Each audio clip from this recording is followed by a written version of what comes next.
Elon Musk. You know the name. By 2026, he's the wealthiest person on the planet. But forget the money for a second. The real story, the one that matters, is the roadmap. It's this incredible plan that connects electric cars, reusable rockets, and even brain implants into one single massive vision. So in this explainer, we're going to chart that entire journey, from his core philosophy all the way to the final frontier he's aiming for. Let's get into it. All right, here's how we're going to break it all down. We're looking at 6 key parts that trace the logic all the way from his foundational thinking to what you could call his ultimate endgame for all of us. We'll start in the past, get a handle on where things are right now in 2026, and then look to the wild future he is actively building. So, to really understand the empire, you have to start with the operating system running in his head. For Musk, that's a concept he pulled from physics called first principles thinking. And it's the very thing that let him make these wild, all-in bets on SpaceX and Tesla when literally everyone else thought he was insane. Okay, this right here is the absolute core of it all. See, most of us, we think by analogy. We do things a certain way because, well, that's how they've always been done. Musk just doesn't work like that. He boils a problem down to its fundamental physical truths. So instead of just accepting rockets are expensive, he asks, okay, but what is a rocket actually made of? And from there, he rebuilt the entire industry from the ground up. And this quote, man, it just perfectly captures his obsession. It's not about making something a little bit better, 10% more efficient.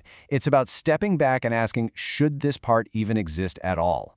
It is a ruthless, relentless focus on simplification before you even think about optimization.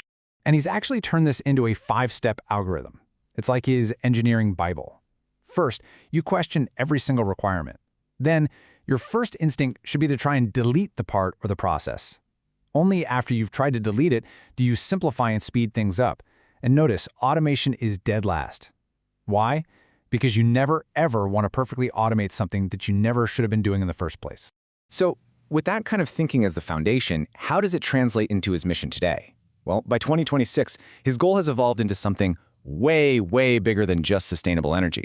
And this is a really crucial shift in language. He's moved from sustainable energy to sustainable abundance. So what does that actually mean?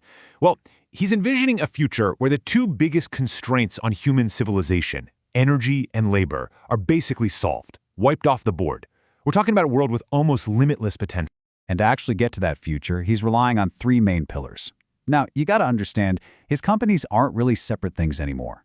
The Optimus robot from Tesla, the massive Starship from SpaceX, and the Starlink GeoNet network, they're all designed to be interlocking pieces of one giant, interconnected master plan.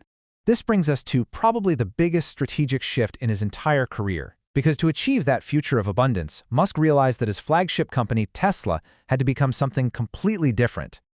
I mean, just look at this comparison. It tells the whole story. A decade ago, Tesla was a car company, plain and simple. It was competing with Ford and GM. Fast forward to 2026, and it's an AI and robotics company. Its new competitors are Google and OpenAI.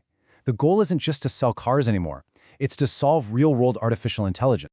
And this is the secret genius of the strategy. Those millions of Teslas on the road, they were never just cars.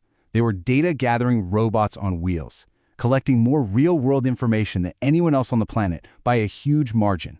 That data is what's paving the way for the Cybercab robotaxi and what's called Level 5 autonomy, a car that can genuinely drive itself anywhere in any weather with zero human help. So this massive push into AI doesn't just stop with cars. Oh no, it leads directly to his most ambitious and, for a lot of people, his most controversial project yet, the high-stakes race to build AGI, or artificial general intelligence. The scale of this thing is just staggering. His AI company, xAI, is building a supercomputer called Colossus with over 100,000 of the most powerful computer chips on Earth.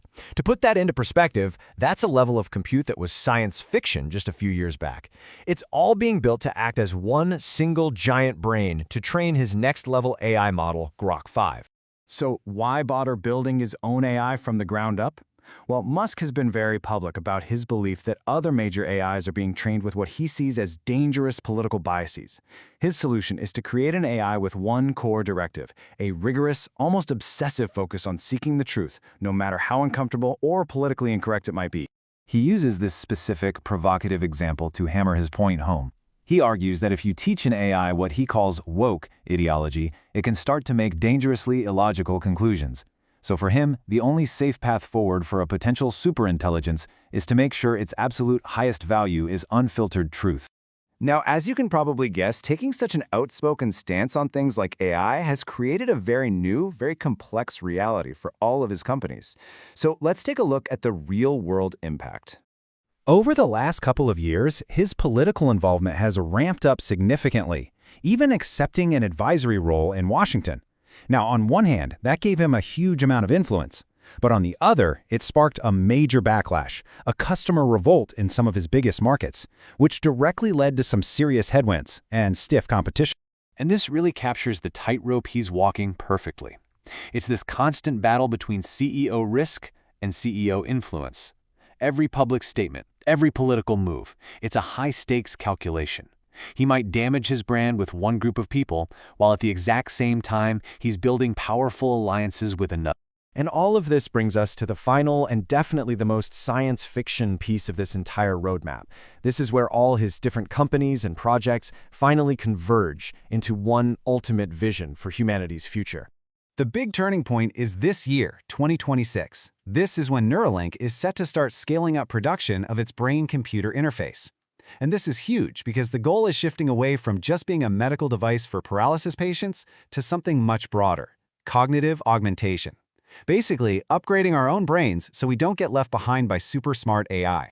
And if you look at this timeline, you can see exactly how all the pieces are designed to click together. Neuralink scales up. Then the Optimus robots are deployed to do all the work. Then Starship finally lands on Mars. It's all building towards this moment around 2030, where the line between human intelligence and artificial intelligence just starts to dissolve. So here it is, the whole thing, synthesized. It's one single cohesive vision, a multi-planetary civilization built by SpaceX, powered by limitless, sustainable energy from Tesla. A world where hard labor becomes optional because of Optimus robots, and a world where our own human intelligence is directly amplified by Neuralink. Look, this is a future pulled straight from the pages of a sci-fi novel, but it's being built with the engineering of today. He is building it piece by piece, right now as we speak. And that really just leaves us with one final, very important question to think about. Are we ready for it?